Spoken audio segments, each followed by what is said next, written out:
मित्रो, आज राष्ट्रीय विज्ञान दिन. खरं तर अनेक दिन साजरे केले जातात, पण शास्त्रज्ञाच्या नावानं, शास्त्रज्ञाच्या सन्मानासाठी हा दिन साजरा केला जातो.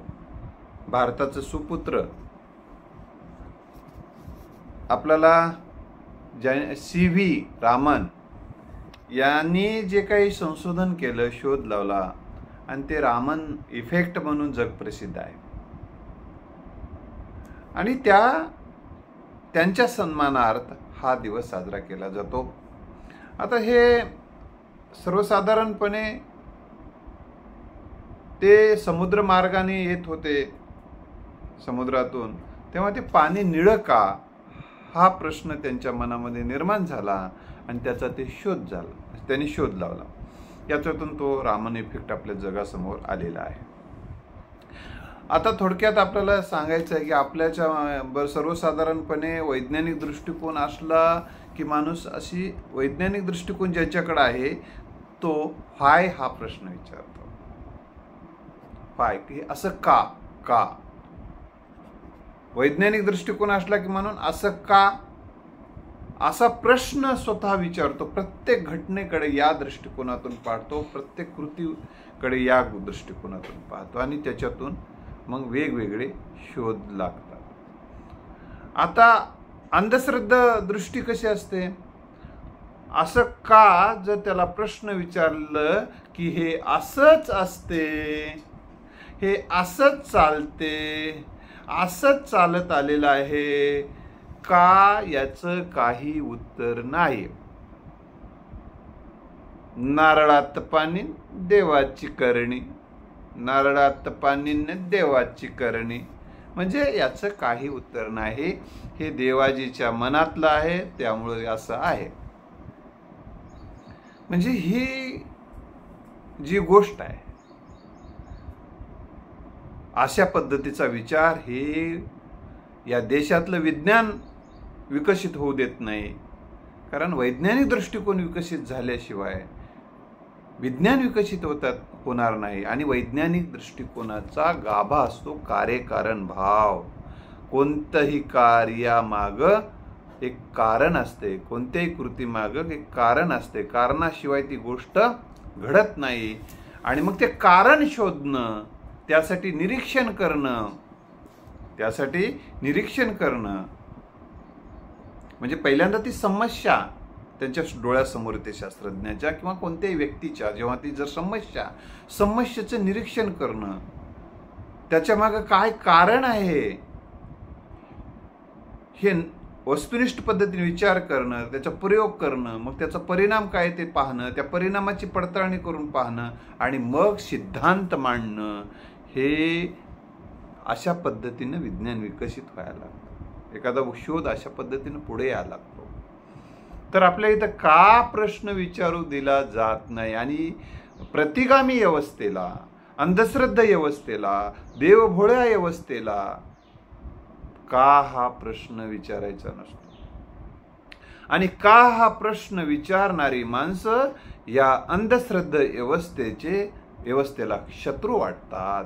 म्हणून दाभोळकर साहेबांनी जे काही प्रश्न व्यवस्थेला विचारत होते, हे काही अंधश्रद्धेवर ज्याची रोजगार हमी योजना चालू होती, अशा लोकांसाठी ते त्यांना शत्रू वाटायचे. त्यामुळं त्यांनी त्यांचा बळी घेतला. ही गोष्ट आपण लक्षात घेतली पाहिजे. तर कार्यकारण भावामध्ये प्रत्येकाने कार्यकारण भाव, आता हा कार्यकारण भाव हा बाळगून हा वैज्ञानिक दृष्टिकोन फक्त शास्त्रज्ञाकडेच असते का? नाही. ज्याच्याकडे वैज्ञानिक दृष्टिकोन असते आणि जो वैज्ञानिक दृष्टिकोन विकसित करून त्या जो काही प्रयोग करून जे सिद्धांत जगासमोर आणतो तोच वैज्ञानिक ठरत असतो. शोध जगासमोर आणतो तोच वैज्ञानिक ठरतो. फळ खाली का पडलं, पहिल्यापासूनच पडते ना, आता काय विचारायलास रे तू, असं जर विचार केला असता तर गुरुत्वाकर्षणाचा शोध लागला असता का? तर असे प्रश्न विचारायचे नसतात.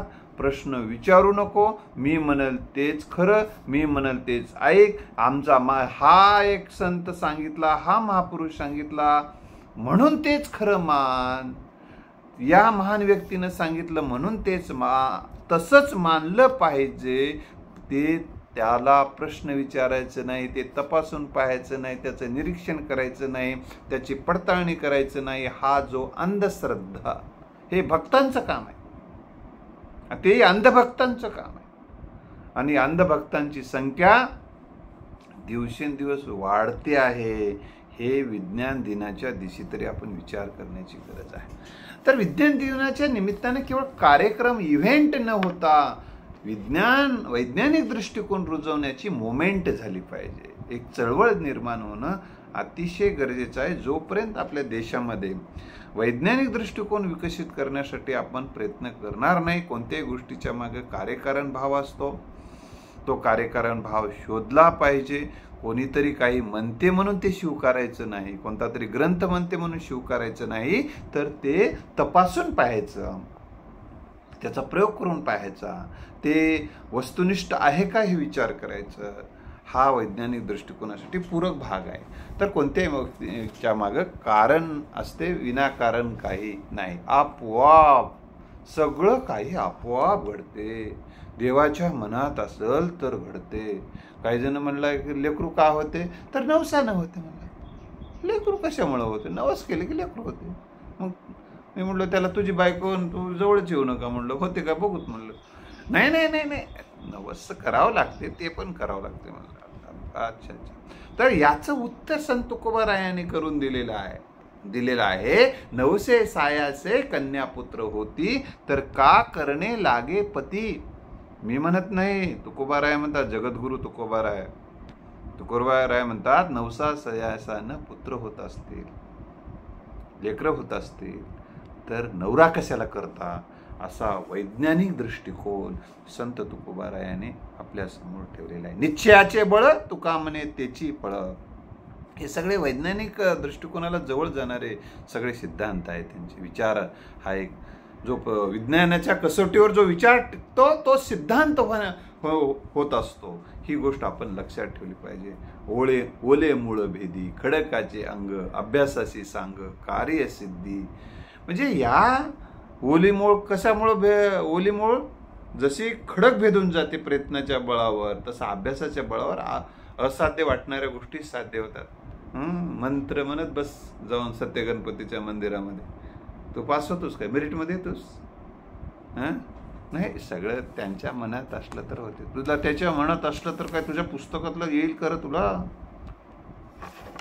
असं काही होत नाही मित्र. कार्यकारण भाव बाळगून वैज्ञानिक दृष्टिकोन विकसित करणं हे आपलं सगळ्यांचं भारतीय म्हणून कर्तव्य आहे. कारण भारतीय संविधानाने वैज्ञानिक दृष्टिकोन रुजविणे हे मूलभूत कर्तव्य म्हणून सांगितलेलं आहे.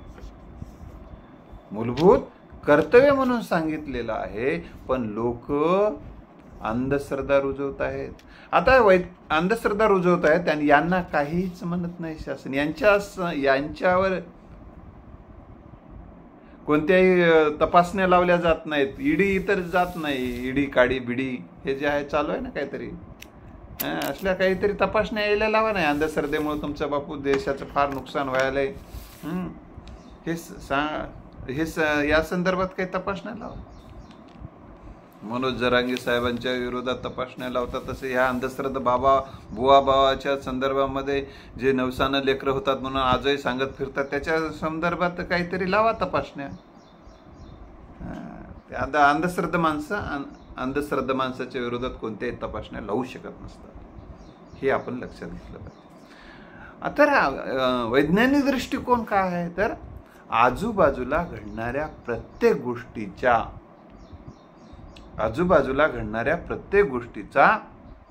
विज्ञानाच्या अंगाने विचार करणे, आजूबाजूला घडणाऱ्या प्रत्येक गोष्टीचा वैज्ञानिक दृष्टिकोनातून विचार करणे, त्याच्या प्रत्येक घटनेमध्ये काही कार्यकारण भाव आहे तर त्याचा शोध घेणे आणि मग निष्कर्ष काढणे, तो निष्कर्ष तपासून पाहणे लक्षात आलं पाहिजे.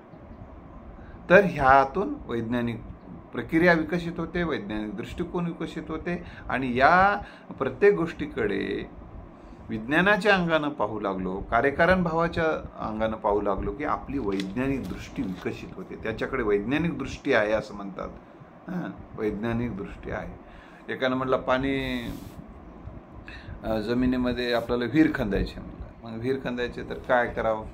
अरे बाबा, ज्या भागामध्ये पाणी जे भागामध्ये ज्या भागाकडे ज्या भागात पाणी जास्त पडते, पाणी जास्त साठवलं जाते, तिथं पाणी लागतेच ना. पाणीच पडत नसेल आणि पाणी साठवतच नसेल पडलेलं पाणी, तिथं काय गांजा पाणी लागणार आहे का तुझा? कुठल्याही बाबाला आणतात, कुठल्या की नारळाचं आणतात, त्या नारळात हात ठेवतात, कशावर तरी बसतात, कुठला तरी ते पाळवलाचं आणतात, दाखवतात इथं पाणी आहे. कुठं पाणी आहे? पाणी जमिनीत काय तयार होते पाणी? पाणी जमिनीत, पाणी जमिनीमध्ये आकाशातून जे पाणी पडते ते पाणी ज्या परिसरामध्ये साठवलं जातं आणि ज्या साठवण्याची क्षमता असणारा जो भाग आहे, ज्या परिसरात पाणी साठवलं जातं त्याच परिसरातलं आपल्याला पाणी मिळते. हा भाग आहे, ह्या वैज्ञानिक दृष्टिकोनाचा भाग आहे. तर म्हणून आपल्याला जर विहिरीला पाणी लागावं असं वाटत असेल तर त्या परिसरामध्ये आपण पाणी अडवा, पाणी जिरवा ही मोहीम राबवली पाहिजे. पाणी जमिनीत, आम्ही गावात पाण्याचा थेंब थांबू देत नाही, शेतात पाण्याचा थेंब थांबू देत नसो, फळातून पाणी पटकन निघून जाऊ दे समुद्राला म्हणत असो, तर पाणी कुठं सापडते? बँकेत पैसेच टाकला नाहीस तर बँकेतून पैसे भेटतात तुला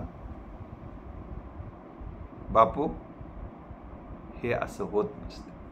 तर पाणी आता समजा बघा, तुम्ही एक तपासून पहा, जो भाग असा खोलगट आहे, सगळीकडून असा खोल आलेला आहे, पाणी त्या परिसरात वरून पडते, पाणी वरून साठवलं जातं आणि मग त्या परिसरामध्ये त्या खोलगट भागामध्ये विहीर खोदा, तुम्हाला तिथं पाणी लागतं. पण पाणी साठवलं पाहिजे. अण्णा हजारेंच्या गावाला आम्ही गेलो होतो आणि मग तिथे गेल्यानंतर माळा, त्यांच्या चौबाजूनं जो माळ आहे, अनेक बाजूनं, दोन्ही बाजून इकडून माळ दिसला, तर त्यांनी त्या माळापासून जे पाणी साठवत आणलेलं आहे, त्या जे काही छोटे छोटे ओळ आहेत त्या पाणी साठवत तर उन्हाळ्यामध्ये पाणी वाहताना दिसलं. हे कशाचं लक्षण आहे? तर हे पाणी साठवण्यामुळे झालेलं आहे. तर हा वैज्ञानिक दृष्टिकोन आहे. पाणी साठवलं की पाणी मिळते, पाणी साठवू नका, पाणी मिळत नाही. बँकेत पैसे टाका, बँकेत पैसे मिळतात. इतका साधा विचार आहे, हा वैज्ञानिक दृष्टिकोनाचा भाग आहे. लक्षात आलं? तर 2 दिवस झोपला नाही तर दिवसा झोपेच येते ना, रात्री झोपला नाही दिवसा झोप येते, कारण झोप ही शरीराची गरज आहे. याला झोप कस काय आली? काहीतरी याला बाहेरलं झालंय रे, बाहेरलं झालं नाही, यानं 2 दिवस झोपला नाही, याला भूक का लागली, यानं जेवला नाही, याला तहान का लागली, यानं पाणी पिलं नाही, काहीतरी बाहेर बाधा झालंय रे, याला तहान लागाली, काहीतरी बाहेर बाधा झालाय रे, याला भूक लागली, जमते. तर मित्र, किंवा काही जणाला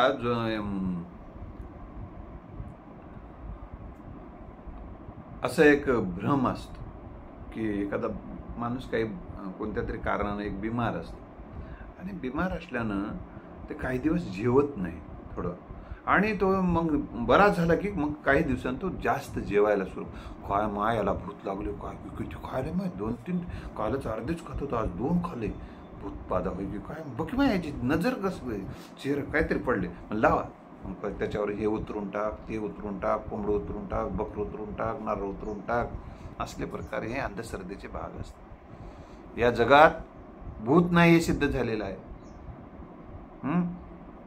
तरी भूताचे गोष्टी सांगून लोकांचा पैसा कमवणं काही जणांचं सुरू आहे.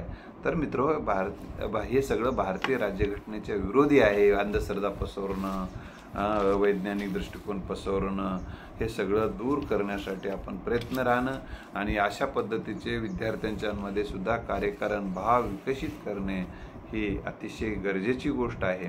आमच्या देशामध्ये आम्ही अंधश्रद्धा राहण्यामुळे, ग्रंथप्रमाणे राहण्यामुळे, कुठला तरी कोणीतरी सांगते त्याच्यावरच डोक्याचा वापर न करण्यामुळे आमच्या देशामध्ये फारसे शोध लागले नाहीत. आमच्या देशामध्ये प्रयोगशाळा आजही विकसित व्हायला तयार नाहीत. काय चालू आहे सध्या? नीटची परीक्षा, पोरं नीटचा अभ्यास करताय. हे उद्या विज्ञान या देशातलं विकसित करणार आहे. या विज्ञानाचा योग्य असा वापर हे करणार आहेत. यांना प्रयोगच माहीत नाहीत. अनेक प्रयोगशाळा, मी जे विधान करतोय हे या देशातल्या सन्माननीय पंतप्रधानांनी, सन्माननीय सर्व मुख्यमंत्र्यांनी, सन्माननीय राष्ट्रपतींनी, सन्माननीय राज्यपालांनी, सर्व मंत्र्यांनी, सर्व खासदारांनी, हे सगळे सन्मान्य आहेत बरं का. हां, सन्मान्य, सगळ्यांना सन्मान्य म्हणा. यांनी हे तपासलं पाहिजे की या देशामध्ये काय चालू आहे सध्या. ट्युशन जिथं चालतात तिथं प्रयोगशाळा आहेत का तपासा. आणि ट्युशनमध्ये लेकरं किती तास राहतात हे तपासण्याची गरज आहे. आणि प्रयोगशाळा विना आमचे नीटमध्ये पोरं येऊन डॉक्टर व्हायला लागलेले आहेत. आणि सगळे प्रयोगशाळा आम्ही बंद करून टाकून असे डॉक्टर जर घडवणार असू, असे विज्ञानाचे पोरं तयार करणार असू, तर या देशामध्ये विज्ञान कसं विकसित होईल, कसे वेगवेगळ्या विषयाचं संशोधन होईल. संशोधनाला आमच्या इथं प्रयोगशाळा नाहीत, मंदिर के ओर चलो चलो चलो, सगळे चला मंदिर के ओर चलो. हां, प्रयोगशाळा घाला खड्ड्यात. प्रयोगशाळा काय करायचं नाही.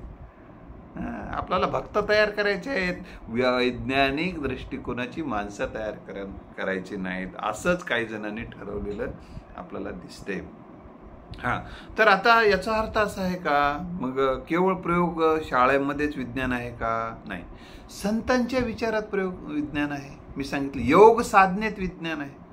विज्ञानात योग साधना आहे. संत योग ऋषी रामदेव बाबांचं जे काही त्यांचे सगळंच स्वीकारता येणार नाही तुम्हाला, परंतु त्यांनी जे काही प्राणायाम, ध्यान, योगासन हे जे सांगितलंय, योगशास्त्र आहे, याच्यात सुद्धा विज्ञान आहे. योगामध्ये विज्ञान आहे. तुम्ही त्यांनी सांगतात ते बघा, इतका प्राणायाम करा, असं ध्यान करा, इतके योगासन करा, यातून शरीर चांगलं होते. हे चांगलं होते की नाही बघा, तपासून होते, म्हणजे विज्ञानच आहे. ते जे सांगितलं, जे काही सांगितलं ते जेव्हा अनुभवाला येते ते विज्ञान असते.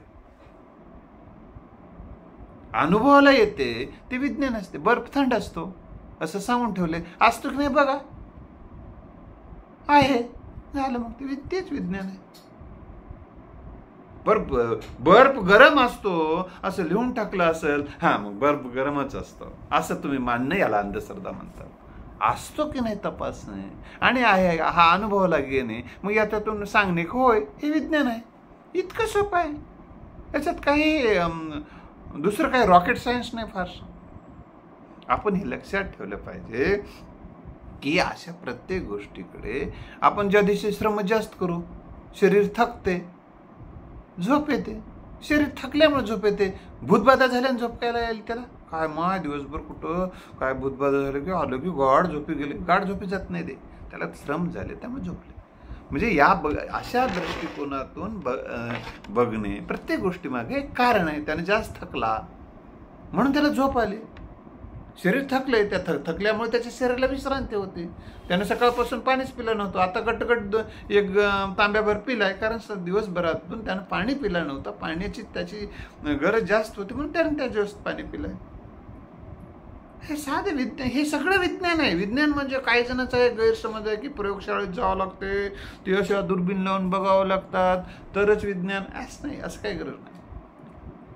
काही गोष्टी जे तपासून बघायचे आहेत तर त्याच्यामध्ये आता उदाहरणार्थ जे काही डोळ्याला दिसत नाही अशा काही गोष्टी असतात. आता उदाहरणार्थ जे काही गोष्टी असतात, काही घातक असतात, काही उपकारक असतात. आता तर त्या काही गोष्टी त्याच्यात जंतू आहेत, समजा आहेत की नाही हे तपासायचं आहे. तर ते प्रयोगशाळेत तपासायचं. डोळ्याला दिसतात का जंतू? त्यातले दिसणार नाही. जे दिसत नाही ते तपासण्यासाठी आपल्याला आपल्या शेपोटामध्ये काय आहे, सोनोग्राफी, वरून काही दिसत नाही म्हणून सोनोग्राफीनं दिसते. दूरचं काही दूरचं डोळ्याला दिसत नाही तिथं दुर्बिणीनं दिसते, हे विज्ञानाचा भाग आहे. मग अशा गोष्टी वापराव्याच लागतात. हे विज्ञान विकसित होण्यासाठी मानवी प्रयत्न सुद्धा कमी पडतात बऱ्याचदा, तर यंत्रांचं सहाय्य घ्यावे लागतं. हे मानवी इंद्रिय कमी पडतात, तेव्हा मानवांच्या इंद्रियाच्या साधनानेच निर्माण केलेले यंत्र वापरावे लागतात आणि मग त्या यंत्राच्या सहाय्याने विज्ञान विकसित करायला मदत होते. पण मानवी मेंदू, वैज्ञानिक दृष्टिकोन हेच विज्ञान विकसित करण्याचे मुख्य भाग आहेत. तर या दिशेनं आपण वैज्ञानिक दृष्टिकोन विकसित करण्याचा प्रत्येकाने प्रयत्न करावा. तर अजून एक काही जणांना वाटते मग आम्ही मग नामस्मरण करावं की नाही, आम्ही या देवाचं अस्तित्व मानावं की नाही वगैरे असे प्रश्न काही जणांना पडतात. मंदिरात जावं की नाही मग. अरे बाबा, मंदिरात गेल्यानंतर स्नान केलं, मंदिरात गेलं, मंदिरात जाऊन तुम्ही शांत पद्धतीनं जिथं जी गोष्ट आवडते ती माणसाला आनंद देते. हा विज्ञानच आहे. जी गोष्ट आवडते ती गोष्ट आनंद देते. आनंद दिलं की नैराश्य, दुःख दूर होते. आता तुम्हाला एखादी मूर्ती आवडत असेल, तिथं जाऊन जर बसलात आणि त्या मूर्तीचं ध्यान केलात, त्यावेळेस तुमच्या मनामध्ये सगळे आनंदी विचार येतात. तुमच्या मनामध्ये आनंदी विचार, तुमचा श्रद्धाभाव विकसित होतो आणि तुम्हाला तितका वेळ छान वाटते. पण तिथे गेल्यानंतर माझं लेकरू मेरिटमध्ये येते, माझ्या नवऱ्याला प्रमोशन होते, एका घराचे 10 घरं होतात, कोणीतरी मुख्यमंत्री होते, नवस केल्यानंतर पायी गेला म्हणून नको, नवस मुख्यमंत्री होते म्हणजे जाय पायी मर, होते मुख्यमंत्री. काही पण सांगायचं असं नाही. तर तिथे गेल्यानंतर बाबा समाधान वाटतं. एखाद्या निसर्गरम्य ठिकाणी गेले की मन ते सगळं पाहून मनाला मध्ये विचार येते, अरे किती छान आहे. छान म्हणलं की मनात सकारात्मक विचार, सकारात्मक भावना तयार होतात. सकारात्मक भावना तयार झाले की मनातलं नकारात्मकता दूर होते. हे विज्ञान आहे.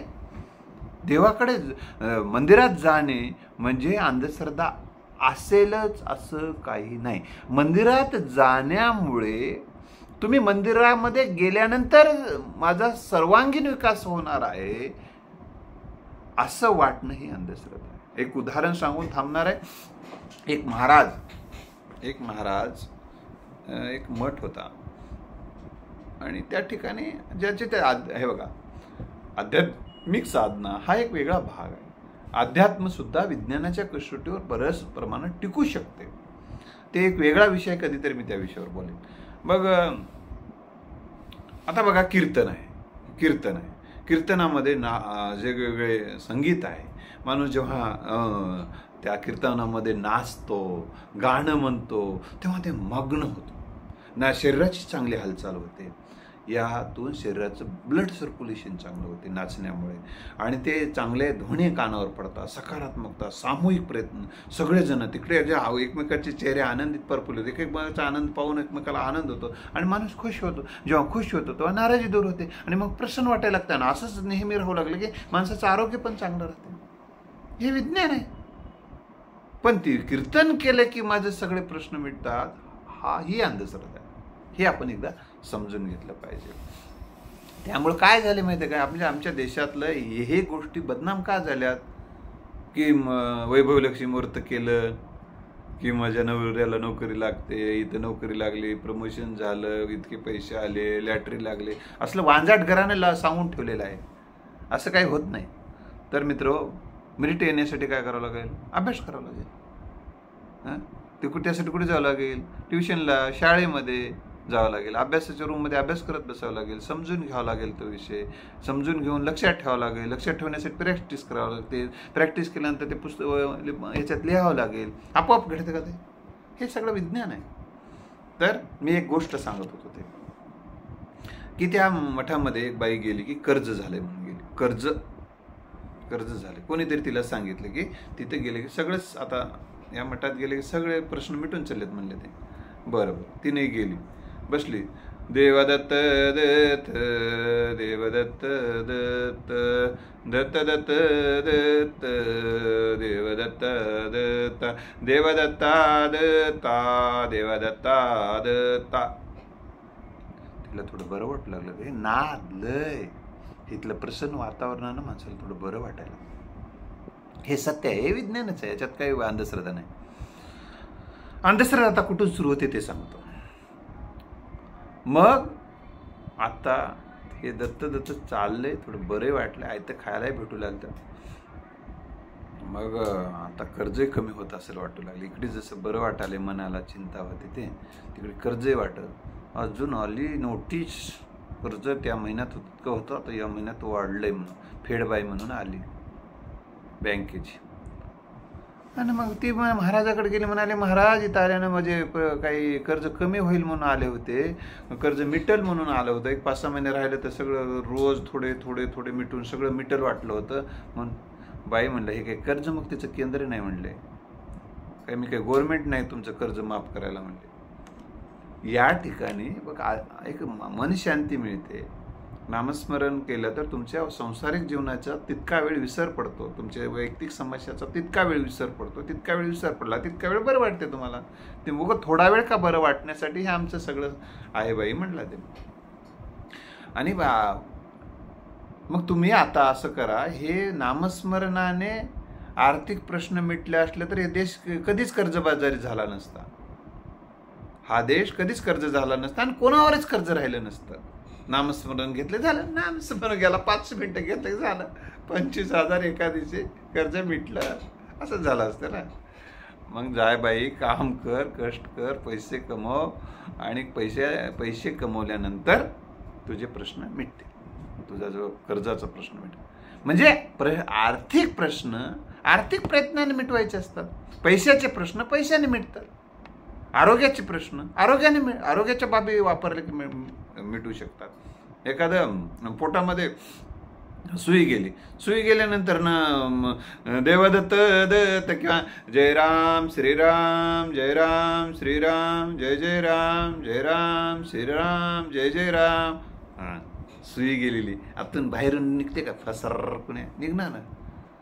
ते निघले जिथं जाडकून बसले असेल तर त्याचं ऑपरेशन करावं लागतं, त्यासाठी डॉक्टरकडे जावं लागते. हा वैज्ञानिक दृष्टिकोन आहे.